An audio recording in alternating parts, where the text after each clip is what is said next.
আসসালামু আলাইকুম প্রিয় দর্শক, অন্য মঞ্চ চ্যানেলে আপনাদের স্বাগত জানাচ্ছি। বাংলাদেশের ক্ষমতা কেন্দ্রিক রাজনীতিতে সশস্ত্র বাহিনী সবসময় ছিল সবচেয়ে বড় ক্রীড়নক। 2024 সালেও তার প্রমাণ পাওয়া গেছে। এবং এই ক্রীড়নকগিরি যে করে তা নির্বাচিত কিংবা অনির্বাচিত যে সরকারি ক্ষমতায় থাকুক না কেন, তারা তাদের রাজনৈতিক সক্ষমতা ক্ষমতা বজায় রাখে, যেমনটি পাকিস্তানে ঘটে। ইমরান খানের সরকারকে ফেলে দেওয়ার ঘটনা তো আমরা জানি। আর বাংলাদেশে শেখ হাসিনার সরকারকে উৎখাতে 2024 সালে সেনাবাহিনী কি করেছে সেটা আমরা জানি। ক্ষমতায় যেতে হলেও সেনাবাহিনীকে দরকার হয়, ক্ষমতায় থাকতে হলে সশস্ত্র বাহিনীকে দরকার হয়, আর সরকার ফেলতে তো আবশ্যকীয়ভাবে তাদের অংশগ্রহণ থাকতে হয়।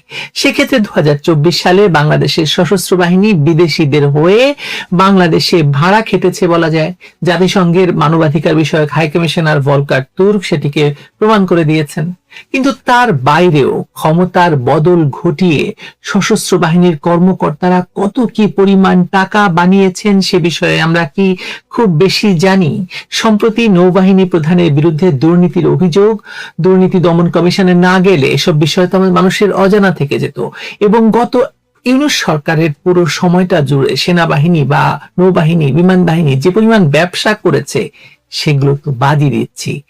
প্রতিটি অস্ত্রের অর্ডারে বাংলাদেশ $3 বিলিয়ন অস্ত্র কিনেছে। এত অস্ত্র দিয়ে বাংলাদেশ কি করবে এবং সেই অস্ত্র এখন কাদের হাতে গেছে?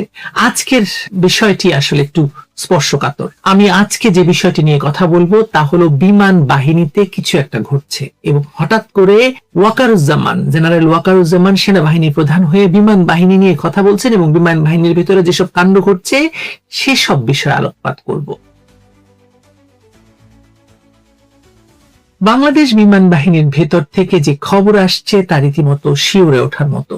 একাধিক নির্ভরযোগ্য সূত্র বলছে পাকিস্তানের ভয়ঙ্কর জঙ্গি সংগঠন তেহরিকে তালেবান বা টিটিপির সাথে সম্পর্ক রাখার সন্দেহে বিমান বাহিনীর কয়েকজন সদস্যকে চুপচাপ তুলে নেওয়া হয়েছে। কোনো ঘোষণা নেই, কোনো সংবাদ সম্মেলন নেই, কিন্তু বাহিনীর ভেতরে যা ঘটছে আপনি যদি একটু চোখ বন্ধ করে চিন্তা করেন তাহলে বুঝতে পারবেন যে কিছু একটা মারাত্মক ঘটনা ঘটে গেছে। হঠাৎ করেই সব সদস্যদের ছুটি বাতিল, নির্দিষ্ট পর্যায়ের কর্মকর্তাদের মোবাইল ফোন নিয়ন্ত্রণে নেওয়া, হালনাগাদ সদস্য তালিকা দ্রুত সদর দপ্তরে পাঠানোর কঠোর নির্দেশনা, সবকিছু কেমন ফেঁসি।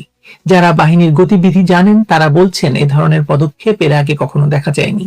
এটি কোনো রুটিন মহড়া নয়, এটি আসলে পুরো বাহিনীকে একটা নিয়ন্ত্রিত খাঁচার মধ্যে ঢুকিয়ে দেওয়া, যাতে ভেতর থেকে আর কোনো তথ্য বাইরে না যায়। কিন্তু তথ্যগুলো তো বাইরে এসেছে। আটক বিমান বাহিনীর সদস্যদের পরিচয় এবং তদন্তের বিস্তারিত কোনোভাবে বাইরে চলে গেছে এবং সেই তথ্য টিটিপির হাতেও পৌঁছে গেছে।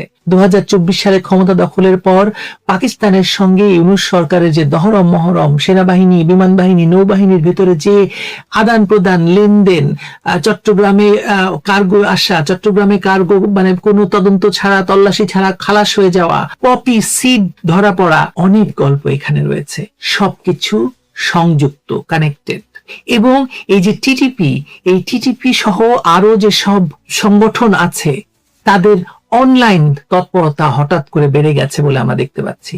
তার বার্তায় আইন শৃঙ্খলা বাহিনীর ভেতরে থাকা সমর্থকদের সজাগ থাকতে বলা হচ্ছে এবং পরিস্থিতি কাজে লাগানোর ইঙ্গিত দিচ্ছে।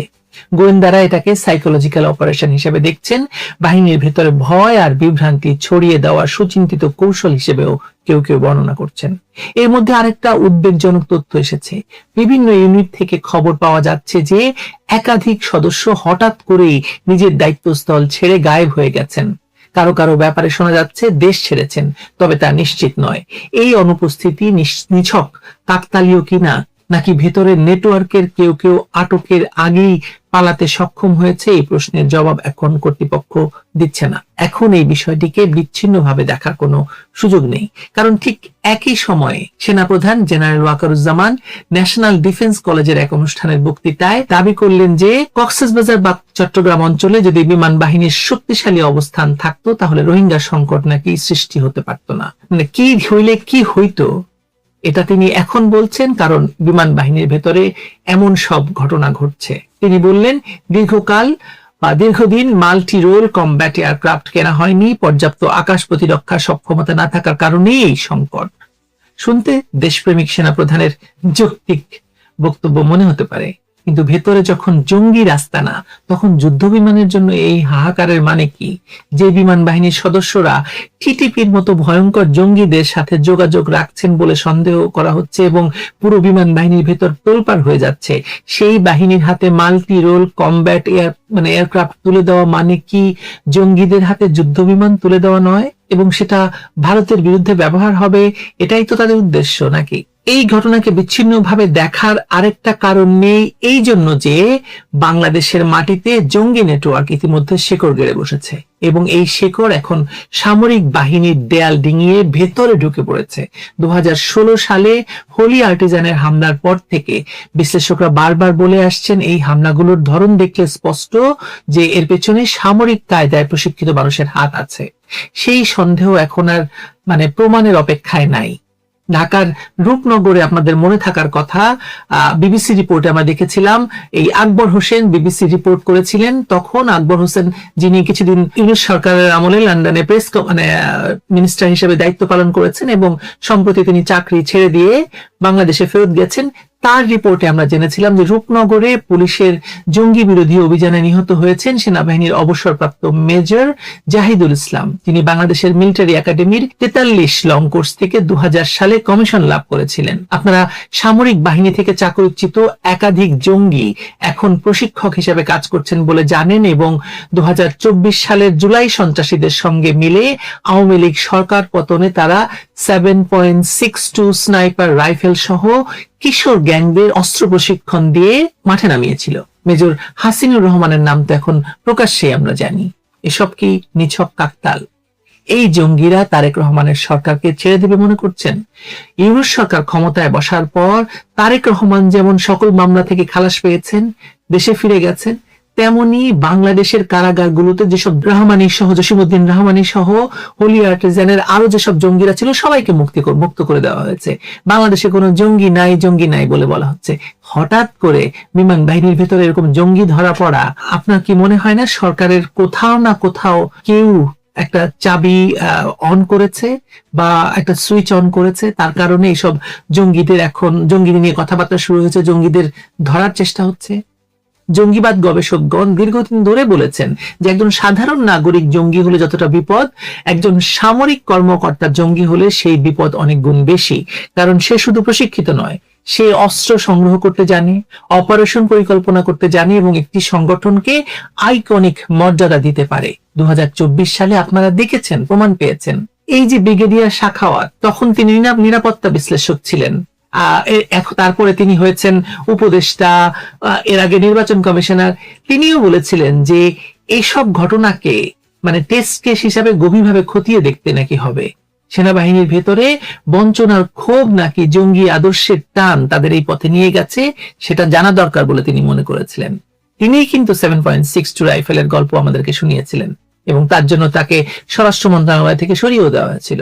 আর তিনি সব প্রশ্ন তুলেছেন, সেই সব প্রশ্নের উত্তর খোঁজার বদলে সরকার ব্যস্ত ছিল বা ইউনূস সরকার ব্যস্ত ছিল অন্য হিসেব নিকাশে, পাকিস্তানের সঙ্গে নতুন প্রেমে। আপনারা জানেন যে বাংলাদেশে নতুন নতুন জঙ্গি সংগঠন কাজ করছে। এর মধ্যে সামরিক বাহিনী সংশ্লিষ্ট জামাতুল আনসার ফিল হিন্দাল শারকিয়ার কথা আমরা জানি। এই নতুন জঙ্গি সংগঠন মাত্র কয়েক বছরের মধ্যে এমন একটা কাঠামো দাঁড় করিয়েছিল যা দেখে রীতিমতো মাথা ঘোরে। 55 জন তরুণকে তারা ঘর ছাড়িয়েছে সেই সময় হিজরতের নামে। সেই 55 জনের একজনকেও এখনো পাওয়া যায়নি। অনেকে পাকিস্তানে গিয়ে নিহত হয়েছেন বলে জানা যায়। র্যাবের কমান্ডার সে সময়ে খন্দকার আল মঈন স্বীকার করেছিলেন যে তারা কোথায় আছে সেটা নিশ্চিত নয়। পার্বত্য চট্টগ্রামের গহীন বনে আছে নাকি পরিচয় বদল করে ইতিমধ্যেই দেশের বিভিন্ন স্থানে ছড়িয়ে পড়েছে, পাকিস্তানে চলে গেছে প্রশিক্ষণের জন্য, আফগানিস্তানে গেছে, কোথায় গেছে তারা? এই তরুণরা পর্যটনের ছদ্মবেশে বিভিন্ন জায়গায় যেত। আপনারা জানেন যে 2024 সালে ক্ষমতা দখলের পর পাকিস্তানে অসংখ্য এই ভিডিও বানানোর ওসিলায়, বিভিন্ন ভ্রমণের ওসিলায় বিভিন্ন সময়ে অসংখ্য তরুণ গিয়ে সেখানে প্রশিক্ষণ নিচ্ছে বলে আমরা খবর পেয়েছি। সো এভাবে দলে দলে শুধু বাংলাদেশের পাহাড় এলাকায় নয়, পাকিস্তান, আফগানিস্তান গিয়ে প্রশিক্ষণ নিচ্ছে এবং তারা বাংলাদেশে ফেরত আসছে, কারণ করাচির সঙ্গে এখন সরাসরি বিমান যোগাযোগ আছে। আপনি জানেন কিনা জানি না যে সেই বিখ্যাত বা কুখ্যাত আল জাজিরা খ্যাত সাংবাদিক জুলকারনাইন সায়েরও বলেছেন যে বাংলাদেশে এই অবিলম্বে এই পাকিস্তান বা করাচির সাথে ফ্লাইট যোগাযোগ বা বিমান যোগাযোগ বন্ধ করা দরকার, কারণ একটা ভয়ঙ্কর ঘটনা ঘটে গেছে। বাংলাদেশে জঙ্গিদের প্রশিক্ষণ এবং জঙ্গি তৎপরতায় পাকিস্তানের নাম সম্পৃক্ত হয়েছে এবং অনেক নাকি প্রমাণ তার কাছেও আছে। নিশ্চয়ই এই জঙ্গিদেরকে তারাই ক্ষমতায় এনেছে। এই জুলকারনাইন সায়েররাই আসলে বলেছে যে বাংলাদেশে নাকি শেখ হাসিনা জঙ্গি নাটক করেছিল। শেখ হাসিনার পুরো আমল জুড়ে জঙ্গিবাদের নাটক হয়েছে, হোলি আর্টিজান, ভুয়া, এসব গল্প তো আমরা শুনেছি। এই যে যে সংগঠনের নাম বললাম একটু আগে, সেই সব সংগঠনের পেছনে যেসব কাঠামো কাজ করে তা দেখলে বোঝা যায় যে এটা স্বতঃস্ফূর্ত কোনো বিষয় নয়। সংগঠনের সুরা সদস্য থেকে সামরিক শাখার নেতা, অর্থ সমন্বয়ক থেকে হিজরত সমন্বয়ক, সবকিছু অত্যন্ত সেনাবাহিনীর মতো করে সুপরিকল্পিতভাবে সুচিন্তিতভাবে সাজানো। পটুয়াখালী এবং ভোলায় প্রাথমিক প্রশিক্ষণ, তারপর কুমিল্লায় সেফ হাউসে অবস্থান এবং এরপর পার্বত্যাঞ্চলে চূড়ান্ত সশস্ত্র প্রশিক্ষণ। এই পুরো পাইপলাইন তৈরি করতে সময় লেগেছে, পরিশ্রম লেগেছে, প্রচুর অর্থ লেগেছে। আর সেই অর্থ এসেছে দেশের ভেতরে থাকা 3 ক্যাটাগরির দাতাদের কাছ থেকে, যারা প্রতি মাসে 1000 থেকে 1 লাখ টাকা পর্যন্ত জঙ্গিদের পাঠায়। পার্বত্য এলাকায় এই জঙ্গিদের আশ্রয়, প্রশিক্ষণ এবং অস্ত্র দিচ্ছে কুকি চীন ন্যাশনাল ফ্রন্ট, প্রতি মাসে টাকা দিচ্ছে তাদেরকে। এবং এই যে AK-47, AK-22, AK-32 কেনার জন্য বিরাট বড় ফান্ডের ব্যবস্থা করেছে আমাদের সেই উপদেষ্টা আসিফ মাহমুদ সজিক ভুইয়া। তার AK-47 এর উৎস কিন্তু এসব জঙ্গি কানেকশন, এবং সে এই জঙ্গিদের নিয়েই সেনাবাহিনীর সাথে যুদ্ধ করবে বলেছিল। আপনাদের মনে আছে তাদের নাকি সশস্ত্র যুদ্ধের প্রস্তুতি ছিল 2024 সালে। যদি সেনাবাহিনী বাধা দিত তাহলে তারা বাংলাদেশ রাষ্ট্রের বিরুদ্ধে তারা যুদ্ধ ঘোষণা করত। আপনি বুঝতে পাচ্ছেন ব্যাপারটা? জেনারেল ওয়াকার জবাবদিহিতার কথা বলছেন যে সংগঠনের জবাবদিহিতা নেই, সে সংগঠন নাকি কখনো এগোতে পারে না। একই সাথে বলছেন 1000 কোটি টাকা বিনিয়োগ করলে ভবিষ্যতে 50,000 কোটি টাকার ক্ষতি এড়ানো সম্ভব। যুদ্ধের জন্য প্রস্তুতি নিতে হয়, যুদ্ধ করার জন্য নয়, যুদ্ধ এড়ানোর জন্য। হয়তো তার কথাগুলো মিথ্যা নয়, কিন্তু জবাবদিহিতার কথা যখন বলছেন ভাই, তখন বিমান বাহিনীর ভেতরে এই যে টিটিপি বা তেহরিকে তালেবান পাকিস্তানের যে সম্ভাব্য নেটওয়ার্কের বিষয়ে আপনি কেন নীরব? কাজ করছেন কোন এটা নিয়ে? শক্তিশালী প্রতিরক্ষার কথা বলছেন, কিন্তু ভেতরের শত্রুটা চিহ্নিত না করে বাইরের জন্য যুদ্ধ বিমান কেনার কথা বলছেন কোন যুক্তিতে? জ্বালানি নিরাপত্তা নিয়ে হয়তো আপনি সঠিক কথা বলেছেন, স্বাধীনতার 55 বছরও একটি মাত্র রিফাইনারি না হওয়া লজ্জার কথা। কিন্তু যে দেশের জঙ্গিরা পাহাড়ে ঘাঁটি গেড়েছে, বিমান বাহিনীতে ঢুকে পড়েছে, আপনার সেনাবাহিনীর এক্স অফিসাররা যাদেরকে প্রশিক্ষণ দিচ্ছে, যাদেরকে দিয়ে আপনি ক্ষমতা দখল করলেন, সে দেশের জ্বালানি নিরাপত্তার আগে নিরাপত্তা বাহিনীর নিরাপত্তা নিশ্চিত করা জরুরি, তাই নয়? আপনি পুরো ব্যাপারটা চিন্তা করেন একবার। বিমান বাহিনীতে টিটিপির সম্ভাব্য নেটওয়ার্ক, সেনাবাহিনীর সাবেক কর্মকর্তাদের জঙ্গি সংগঠনে যোগ দেওয়া, পার্বত্য অঞ্চলে 55 জন তারও বেশি সশস্ত্র তরুণ নিখোঁজ, কুকি চীনের হাতে ভারী অস্ত্র, আর পাকিস্তান থেকে পপি বীজের চালান, অস্ত্রের চালান এবং প্লেন ভরে ভরে জঙ্গিদের বাংলাদেশে আসা। এসব কিছু কি আলাদা আলাদা দুর্ঘটনা, নাকি এটা একই ঘটনা? এটা একটা দেশকে ভেতর থেকে একেবারে শেষ করে দেওয়ার পরিকল্পিত প্রক্রিয়া। 1971 সালে পাকিস্তান এই দেশটাকে একবার ধ্বংস করতে চেয়েছিল রাইফেল আর বেয়োনেট দিয়ে। এবার তারা করছে ধীরে ধীরে জঙ্গিবাদ, মাদক আর আদর্শিক অনুপ্রবেশের মিশেলে, আর তাদেরকে এই কাজে সাহায্য করছে দেশের ভেতরে থাকা তাদেরই ছাত্র শিবিরকে গুপ্ত বলার তীব্র প্রতিবাদ জানিয়ে আজকের এই ভিডিওটি শুরু করছি। আপনারা জানেন যে সারা বাংলাদেশ এখন গুপ্ত নিয়ে উত্তাল। জাতীয়তাবাদী ছাত্রদল একটা চমৎকার সুন্দর কর্মসূচি দিয়েছে এবং এটা খুবই মজার কর্মসূচি। তারা কিছুই করছে না, দেয়ালের মধ্যে গুপ্ত লিখছে। গুপ্ত কে তা বলছে না, গুপ্ত কারা তা বলছে না, কিন্তু চেতে যাচ্ছে ছাত্র শিবির। ঘটনাটা শুরু হয়েছে চট্টগ্রাম বিশ্ববিদ্যালয় না, চট্টগ্রামের একটা কলেজে, যেখানের মধ্যে দেয়াল লিখন ছিল যে ছাত্রলীগ এবং ছাত্র রাজনীতি নিষিদ্ধ। কথাটা ছিল ছাত্র রাজনীতি ও ছাত্রলীগ নিষিদ্ধ ক্যাম্পাস। তো সেখানে ছাত্র কেটে দিয়ে ওইখানের মধ্যে গুপ্ত লিখে দিয়েছে ছাত্র দলের ছেলেরা, গুপ্ত রাজনীতি এবং ছাত্রলীগ নিষিদ্ধ ক্যাম্পাস। গুড, চেতে গেল ছাত্র শিবির। কেন? আমাদের দেয়াল লিখনের উপরে জাতীয়তাবাদী ছাত্র দল এসে কেন দেয়াল লিখনটা নষ্ট করেছে বা দেয়াল লিখনের উপর লিখেছে? ভাই, যদি ছাত্র রাজনীতি না থাকে ওইখানে, ছাত্র রাজনীতি নিষিদ্ধ থাকে, তাহলে তোমরা কারা? তোমাদের দেয়াল লিখন হলো কেমনে এবং তোমরা চেতে গেলা কেন? এর কারণ হচ্ছে ছাত্র শিবির সে থাকবে, বাকি কেউ থাকতে পারবে না। সেটাই হচ্ছে ছাত্র রাজনীতি নিষিদ্ধ ক্যাম্পাস। এই ঘটনাটা দেশের বিভিন্ন জায়গায় তারা আগেও করেছিল, বুয়েটে তারা করে সাকসেসফুল হয়েছে, এবং বিভিন্ন জায়গায় 5 আগস্টের পরবর্তীতে যখন ছাত্রলীগকে ক্যাম্পাস থেকে তাড়িয়ে দেওয়া হলো, তার পরবর্তীতে তারা এই মুখোশ শুরু করেছে। প্রিয় দর্শক, শুরু করেছিলাম কেন তাদেরকে গুপ্ত বলা যাবে না। গুপ্ত বলা যাবে না এই কারণে, গুপ্ত রাজনীতি কিন্তু এত খারাপ রাজনীতি নয়। ছাত্র শিবির যে জিনিসটা করে সেটা হচ্ছে গুপ্ত রাজনীতি নয়। গুপ্ত রাজনীতি কোনটা? গুপ্ত রাজনীতি হচ্ছে কোনো একটা কারণে আপনার নিজের রাজনীতি করতে পারছেন না, আপনি আন্ডারগ্রাউন্ডে চলে যাবেন এবং সেখানে আপনার নিজের দলীয় কার্যক্রম চালাবেন। যে ঘটনাটা আমরা দেখেছি বাংলাদেশের ইতিহাসে ঘটেছে। বাম রাজনীতিবিদ যারা ছিলেন তারা একটা সময়, বিশেষ করে পাকিস্তান আমলে যখন কমিউনিস্ট পার্টিকে নিষিদ্ধ করে দেওয়া হলো, যারা শ্রমিক রাজনীতি করতেন, যারা বাম রাজনীতি করতেন, তারা তাদের সংগঠনগুলোকে আন্ডারগ্রাউন্ডে নিয়ে গেলেন এবং তারা আন্ডারগ্রাউন্ডে অপারেট করতেন। এটা হচ্ছে গুপ্ত রাজনীতি। গুপ্ত রাজনীতির থেকে অন্য যে রাজনীতি আমরা শিবিরের দিকে ইঙ্গিত করছি, সেটা আসলে গুপ্ত রাজনীতি নয়, সেটা হচ্ছে মুনাফিকের রাজনীতি। আমার কাছে তাই মনে হয় যে ছাত্রদলের লোকজনের উচিত মুনাফিকের মুক্ত রাজনীতি চাই বলে ক্যাম্পাসে এবং বিভিন্ন জায়গায় প্রচারণা করা। মুনাফিক কারা? মুনাফিক হচ্ছে তারা যারা অন্যের সাথে মিশে যায়, তাদের খুব ক্লোজ দেখায়, তাদের খুব কাছের লোক দেখায় এবং যথাসময়ে বেইমানি করে। আমরা শিবিরের যে ঘটনাগুলো দেখতে পাচ্ছি সেগুলো হচ্ছে মুনাফিকের রাজনীতি। এবং মূল মুশকিলটা হচ্ছে কেন এটাকে চ্যালেঞ্জ করা দরকার, এরা গোটা বাংলাদেশের রাজনীতিটাকে নষ্ট করে ফেলছে, নোংরা করে ফেলছে, অবিশ্বাস তৈরি করে ফেলেছে চারিদিকে। এটা হতে পারে না। আমি ছাত্র শিবিরকে তাদের নিজেদের রাজনীতি করার অধিকারের বিষয়ে আমি মনে করি যে তারা তাদের রাজনীতি করতে পারে, কারো পছন্দ হলে সেখানের মধ্যে যুগবে, কারো পছন্দ না হলে সেটাকে বিরুদ্ধে তারা কথা বলবে। কিন্তু এই যে বিভিন্ন ছাত্র সংগঠনের ভিতরে ঢুকে এবং অধিকাংশ ক্ষেত্রে সাধারণ ছাত্রছাত্রী ব্যানার দিয়ে এরা যে রাজনীতিটা করছে, এটা এখন চ্যালেঞ্জ করার প্রয়োজন আছে। কারণ যে কথাটা বলছিলাম, রাজনীতিকে তারা একেবারে নীতির রাজা, যেটাকে বলা হতো নীতির রাজা থেকে রাজনীতি, এটাকে ধ্বংস করে এরা মুনাফিকের রাজনীতি শুরু করে দিচ্ছে। সুতরাং রাজনীতি রাখে নাই, মুনানীতি শুরু করে দিয়েছে বা মুনাফিকি নীতি শুরু করে দিয়েছে এরা। এটা শুধুমাত্র যে ছাত্রলীগের সাথে হয়েছে তা কিন্তু নয়। এরা কিভাবে এই জিনিসগুলো ডিস্টার্ব করে আপনারা দেখেন।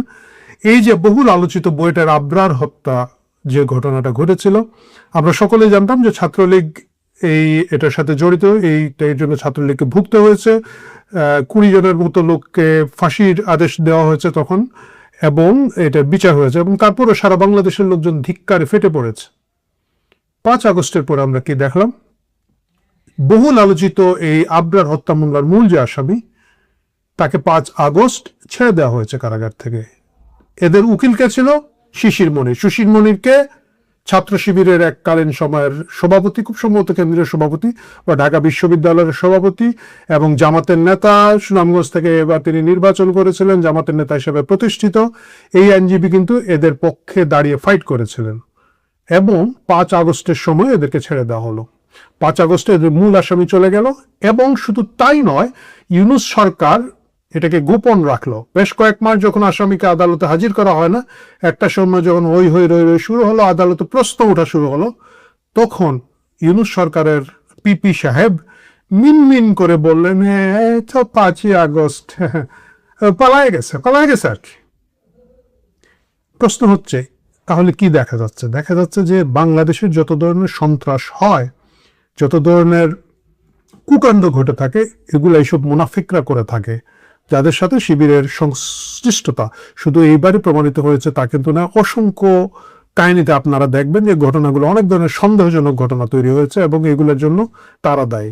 আপনি 5 আগস্টের ঘটনা দেখেন, সবচেয়ে বড় বেনিফিশিয়ারি হচ্ছে জামাত। 5 আগস্টের বিকেল থেকে তারাই ক্ষমতায়, তারাই সরকারে, তারাই এটা করে, তারাই ওইটা করে, তারাই ইউনূসকে বসায়, তারাই তাদের নেতা, ওইটার নাম কি যেন, যে 26 লক্ষ ভারতীয় কয় মিথ্যাবাদীটা, আসিফ নজরুল এবং অন্যান্য বাটপারগুলাকে নিয়ে তারা ক্ষমতায় বসলো। কিন্তু যদি দেখেন 5 আগস্টে এই যে এখন সাদিক কায়েম সহ যে ছাত্র নেতারা তৈরি হয়েছেন, এদের ভূমিকা কি 5 আগস্ট পর্যন্ত যদি প্রশ্ন করেন, আপনি দেখবেন যে সরাসরি এদের ভূমিকার জায়গাটা নাই। কিন্তু তারা তাদের সেকেন্ড সৈনিক যেগুলো ছিল, নাহিদ এবং অন্যান্য যারা এখন এনসিপি করে, এদেরকে সামনে দিয়ে তারা এই কাজটা করেছে। এবং 5 আগস্টের পরে আমাদের আবাল বাঙালি বললে তো আবার অনেকে মাইন্ড করবেন, আমাদের লাল বদর বাঙালিরা যারা বিশ্বাস করেছিলেন যে না এরা বিপ্লব আসা আমাদের দল নিরপেক্ষ সাধারণ ছাত্র, এরা এখন মাথা চুলকায় এনসিপি জামাতে লয়ে গেছে, এটা আগে বুঝি নাই। তো এনসিপি তো জামাতের সাথে যাবে, শুধু তাই না, মানে আমার তো নাহিদরে দেখলে এখন মায়াও লাগে, লজ্জাও লাগে। লোকটা শফিকের পিছনে পিছনে ব্যাগ ধরে হাঁটে, স্মৃতিসৌধে তিন কলাম পিছনে গিয়ে দাঁড়ায় থাকে, মানে একেবারে চাকর বাকর ট্রিটমেন্টের মধ্যে আছে। ভাই তাদের আভ্যন্তরীণ মামলা, এটার মধ্যে আমি ঢুকবো না। কিন্তু এই গোটা জিনিসটাকে এই যে মুনাফিকি একটা রাজনীতির মধ্যে দিয়ে নিয়ে যাচ্ছে, এটা এখন প্রতিরোধ করার প্রয়োজন আছে। এবং এই প্রতিরোধের জন্য শুধুমাত্র যদি এটা ছাত্রদল করে সেটা কিন্তু না, বাকি সবাইকেই কিন্তু এটার মধ্যে জড়িত হবে, কথা বলতে হবে। জামাত শিবিরের রাজনীতি তারা তাদের রাজনীতি করবে, কিন্তু সেটা প্রকাশ্যভাবে করতে হবে। তারা বিভিন্ন সংগঠনের মধ্য দিয়ে এই কাজগুলো করে থাকে। আপনি যেমন ধরা যাক আমাদের রাজশাহী বিশ্ববিদ্যালয়ের যে আম্মার সাহেব আছেন, তিনি কিন্তু শিবিরের বাইরে গিয়ে নির্বাচন করলেন, উনি কিন্তু শিবির করেন না। কিন্তু আমরা জানি যে ওই যে শিবিরের যে ক্যান্টনমেন্ট বলে যে মাদ্রাসা তালিমুল মিল্লাত থেকে বেরিয়ে আসা এই সৈনিক শিবিরের চেয়েও বেশি শিবির। তো এখন হচ্ছে গিয়ে কথা যে ভাই তুমি তাহলে শিবিরের প্যানেল থেকে নির্বাচন করো। আপনি দেখেন এই যে ডাকসুতে তাদের কনফিডেন্স লেভেলটা কম ছিল, তারা বললো বিভিন্ন জায়গা থেকে তারা লোকজন নিয়ে এসে সেদেরকে নির্বাচন করছে। কারা? আমাদের মুক্তিযুদ্ধ বিষয়ক সম্পাদিকাকে দেখলাম, ঝুমা, যাই হোক, উনি কিন্তু এর আগে মাথায় কাপড় টাপড় দিত না, জয় বাংলা বলে স্লোগান টোগান দেওয়া ভিডিও আছে না, অবভিয়াসলি ওদের সকলেরই আছে। ও ঠিক আছে, উনি কোথা থেকে আসছে যে না উনি শিবির করে না, শিবির সবাইকে নিয়ে একটা সম্মিলিত পরিষদ করছে, খুব ভালো, আমরা হাততালি দিলাম, ভালো উদ্যোগ। যেই মাত্র নির্বাচন শেষ হলো দেখা গেল যে উনি শিবিরের খপ্পরে পড়ে গিয়েছেন। এনসিপির তো নেত্রীদের কথা কি বলবো, মানে যারা আগে ধরেন অনেক তথাকথিত বাম রাজনীতি করতে আমরা দেখতাম, যাদেরকে শাহবাগী বলে সাধারণ নির্দোষ শিবিরেরা গালাগালি করতো, এরা এখন সকলেই কে কার আগে মহিলা এমপি হবেন, পুরুষ এমপি হবেন, কে কার চেয়ে বড় জামাতি হবেন, এই কম্পিটিশনে আছেন, কারণ তারা প্রত্যেকেই জামাত। বিশ্ববিদ্যালয়ের সবগুলোর যে সাংবাদিক ক্লাব, প্রেস ক্লাব, সাংবাদিক সমিতি, বিতর্ক সমিতি, আলোচনা সমিতি, এই সমিতি সেই সংগঠন, এগুলোর মধ্যে শিবির বিভিন্ন ছদ্মাবরণে বসে আছে, লিডারশিপে আছে এবং তারা এগুলোকে নিয়ন্ত্রণ করে থাকে। মুশকিলটা হচ্ছে কি, এই বিভ্রান্তির জায়গাটা সাধারণ মানুষকে এরা বারবার এইসব করে বিভ্রান্ত করে থাকে। আমি একটা খবর পড়েছিলাম সমকালে, এটা আজকে না, 2010 সালের, যে শিবির বিভিন্ন দেশে বিভিন্ন সংগঠন নামে তারা আছে। এই যে আমরা যারা যুক্তরাজ্যে আছে আমরা দেখেছি, যুক্তরাজ্যে উদ্ভট লোকজন, মানে পুরো কাপল, হাজব্যান্ড ওয়াইফ একটা অনেক প্রগতিশীল, নাটক টাটক করে, কবিতা পড়ে, এই করে সেই করে, কালচারাল। 5ই আগস্টের পরে বন থেকে বেরোলো টিয়ে, লাল টুপি মাথায় দিয়ে, এবং দেখা গেল যে এদের কিবলা হচ্ছে লাহোর। ওই যে গোলাম আজম সাহেব বলছিলেন না যে সকলের জামাতের হেড অফিস আগেও লাহোরে ছিল, এখনো লাহোর।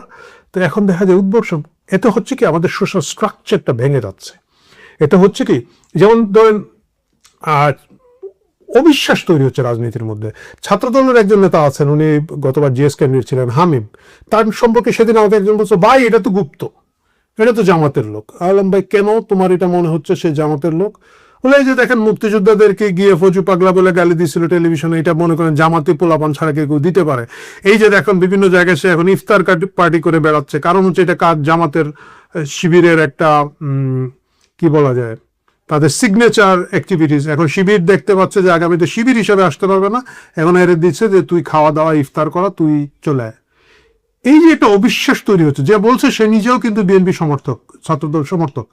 এই যে নিজেদের মধ্যে বিভিন্ন সংগঠনের মধ্যে, আমার ধারণা এখন তো আওয়ামী লীগ তো আটকে উঠে, আরে ভাই এটা কি আসলে আওয়ামী লীগ নাকি এটা গুপ্ত?